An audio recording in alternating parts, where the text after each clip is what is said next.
Hey guys! So today I wanted to share with you guys my favorite cozy games. These are my top 5 cozy games for my Nintendo Switch. I love gaming. I'm just covering Switch, but we do also play Xbox One and PlayStation 4. We also have retro game collection and Wii games. We have a bunch. We're big gamers in our family. So come along with me as I share with you my favorite top 5 cozy games. The first game I'll be talking about is one of my all-time favorite games. It's Jenny LeClue.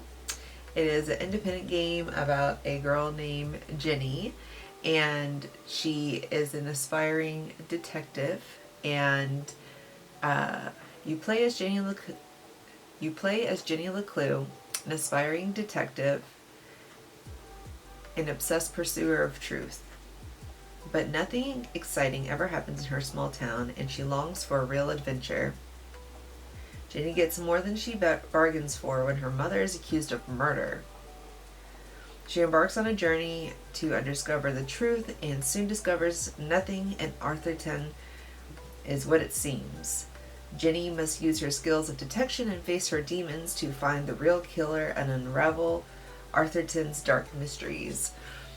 The artwork in this game is so good. It has so many different little levels, so it doesn't get boring. You're not getting the same level repeated over and over again. There's puzzles that are, for me, just hard enough to be interesting, but not so challenging that you're want to give up gameplay.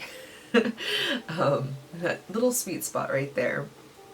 I was sick one day and started this off with she was then 4 or 5-year-old, and we spent the entire day just hanging out playing Jenny LeClue while I was sick on the couch. And it's kid friendly enough. It's a little morbid, obviously dealing with murder and things like that, but it's done, the artwork is so good that it was very palatable for even younger audiences. And this is it's rated E for everyone. It says mild violence and mild language, use of alcohol. I didn't even notice that really, but the artwork is just stunning.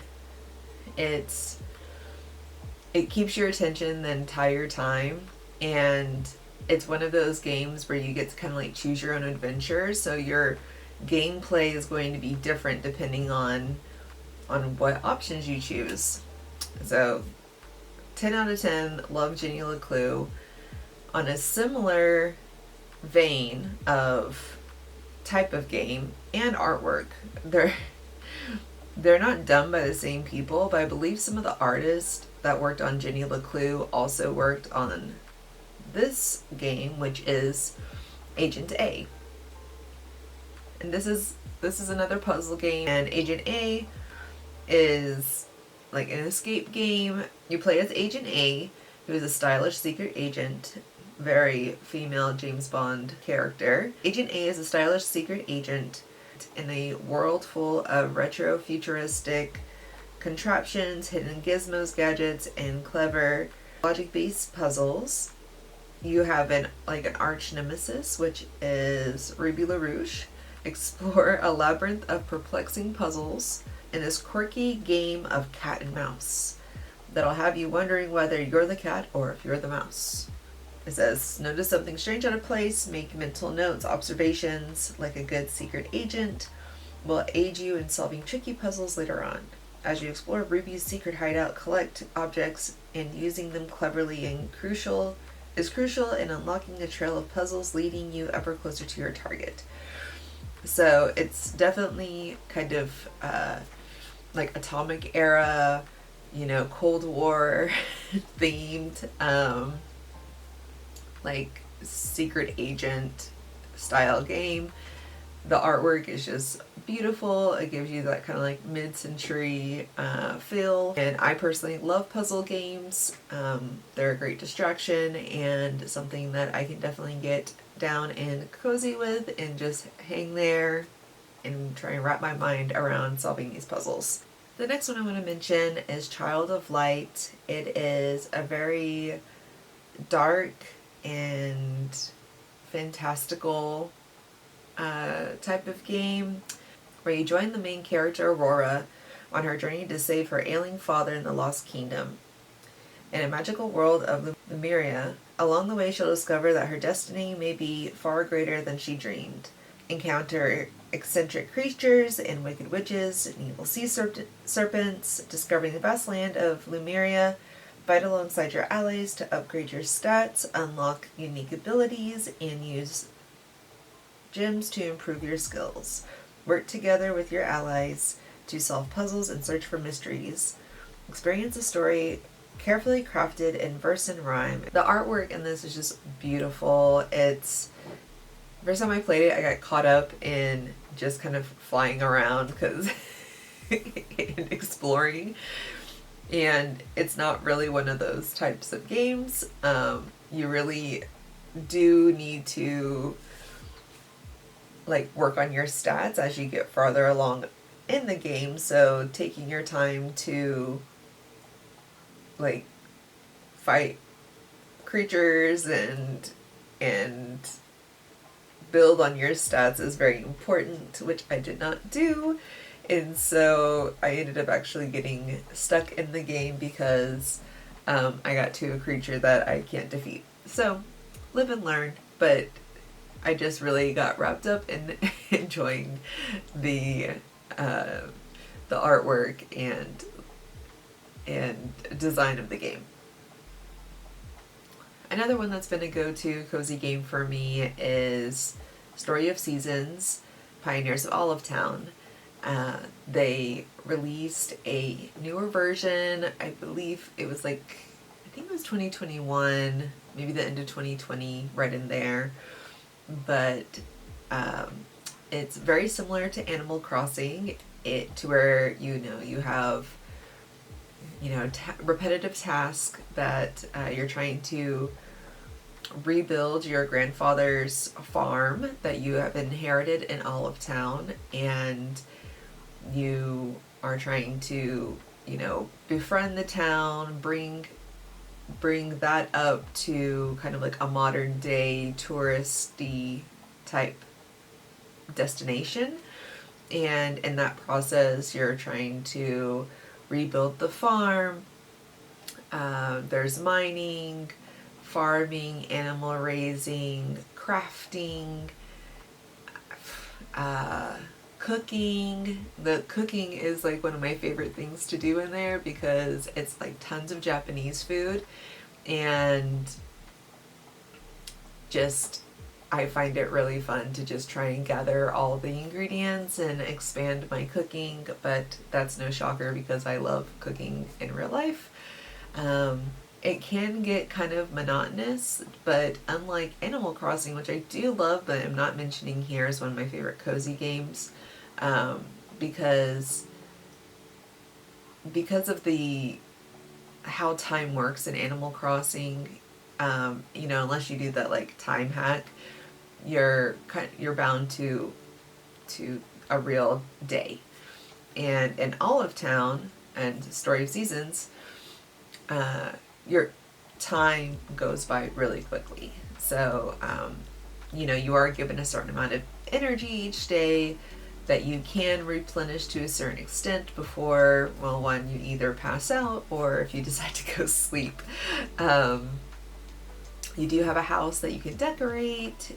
You can cultivate flowers and do fishing. The fishing's a lot of fun in this game, and so it's very similar to Animal Crossing. The artwork is just so cute. The animals that they created for Story of Seasons are just these like bulbous, like kawaii little cartoony farm animals, and it's so adorable. You get to rename them and expand your farm, and you get to have a pet, or you can have multiple pets really. And I did my town all themed from Kiki's Delivery Service. So my dog's name is Jeff. I have 2 cats, Gigi and Lily. And anyway, so you can customize it and make it however you want, and it's a lot of fun. I am almost done expanding, and I'm hoping that they do an update soon, so I have more to look forward to. And yeah, so that one I love. The next 2 are really, I mean, my top tier favorite cozy games. I'll save my favorite for last, but the next one is Ni no Kuni. And Ni no Kuni is actually done by the animators, or some of the animators, of Studio Ghibli. And if you're not familiar with Studio Ghibli, you may have heard either way of like Ponyo or Spirited Away. Those are really their most famous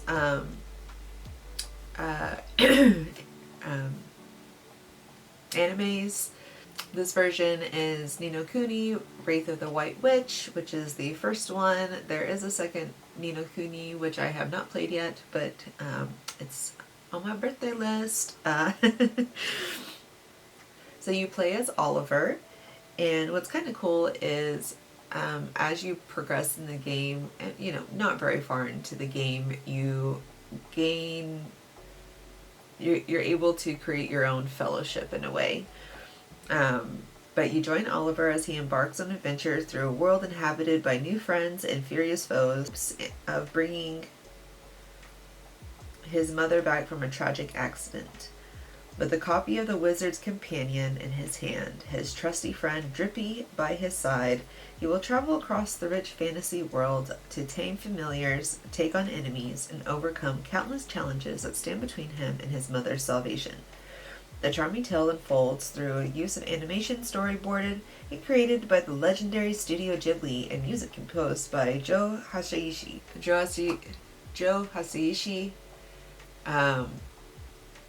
Did a lot of, if not all, Studio Ghibli composing.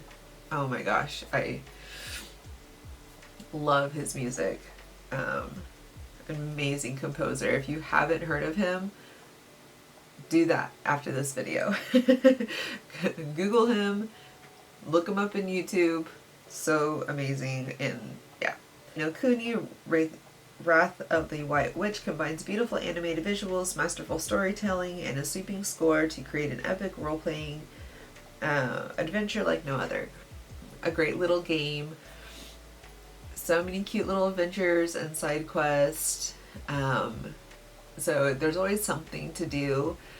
You're trying to like replenish the kingdom with different positive traits. So you go through and try and give people more courage or more kindness, and you get to like captain a ship and ride a dragon and use magic and create potions and collect all these little familiars. They're so cute, and build up their stats. So there's a whole lot that like goes on in the game. It's a lot of fun. Highly recommend. Last but not least, my favorite cozy game is Jurassic World Evolution, which is a Sims game where you get to actually live out your fantasies of being a part of the Jurassic World. And what's great is that they have tidbits from all the movies, from the originals to even the last one, Dominion. I'm not sure if the update has come out just yet, but I know that they're going to be updating the game with the new Dominion. So I'm looking forward to that. Loved the new movie. I think I liked this last one even more than the one before it. And so you get to go in and build your own Jurassic World completely and relive the adventure in Jurassic World Evolution. I played lots of Jurassic Park games, and this is by far the best, like, the best Jurassic Park / World gameplay I've ever experienced. When Jurassic Park first came out, it may have been like the second one that came out. They came out with I think it was a Sega game, and it was subpar. You got to go around as a little Velociraptor, and it just wasn't what you really wanted. So this makes up for all the years of lackluster Jurassic Park / World games. It's such a good game. It really keeps you on your toes. You get to build your park exactly how you want it, and also the challenges of these dinosaurs having a mind of their own. Some are super easy to take care of, and you just get to go and feed them and give them medicine, make sure they're okay, and you're good to go. And then you get the carnivores in there, and the whole game changes, and people are getting eaten, and you're suddenly on the run trying to figure out how to contain, your velociraptors and T-Rex and all sorts of things. And they have, like they said, 60 plus dinosaurs. It's such a fun game. You get to travel to different islands and build them up as well. Build monorails. You work with merchandise, and just there's so many different facets to the game that make it so interesting and always on your toes. Highly recommend it. Fantastic, fun game. So I hope you enjoyed this little cozy game. Sit down with me. I hope you try some of these games out, and if you have any cozy games that you would like me to check out, put them in the comments below. Please like and subscribe, and yeah, have a good one. Bye.